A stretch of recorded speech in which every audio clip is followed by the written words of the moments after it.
Saudara, Kejaksaan Tinggi Kalimantan Barat resmi menerbitkan Daftar Pencarian Orang atau DPO per Jumat 14 Maret 2025 terhadap 3 tersangka kasus dugaan korupsi pengadaan tanah di salah satu bank milik pemerintah daerah Kalimantan Barat.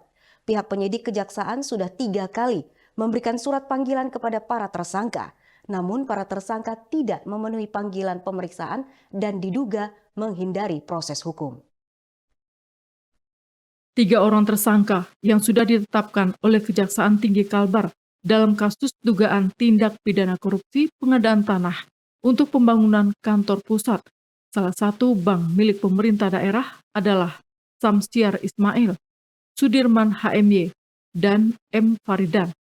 Ketiga tersangka tersebut diduga terlibat dalam penyalahgunaan anggaran pengadaan tanah senilai 99 miliar lebih, dengan indikasi kerugian negara mencapai 39 miliar. Penyidik telah melayangkan panggilan secara sah sebanyak 3 kali, namun para tersangka tidak hadir tanpa alasan yang jelas. Bahkan saat didatangi ke alamat yang diketahui, para tersangka tidak ditemukan. Ketua RT setempat juga mengkonfirmasi bahwa mereka sudah tidak berada di lokasi tersebut.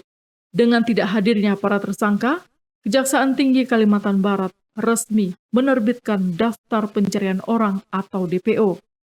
Penyidik mengimbau masyarakat yang mengetahui keberadaan para tersangka untuk segera melaporkan ke pihak berwenang guna mendukung proses hukum.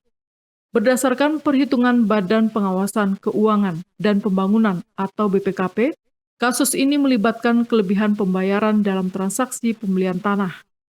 Ketiga tersangka akan dijerat dengan Pasal 2 Ayat 1 dan Pasal 3 Undang-Undang Nomor 31 Tahun 1999 tentang pemberantasan tindak pidana korupsi yang telah diubah dengan Undang-Undang Nomor 20 Tahun 2001. Kejaksaan Tinggi Kalimantan Barat terus berkoordinasi dengan instansi terkait dalam pencarian ketiga tersangka. Tim Liputan, WAI TV, mewartakan.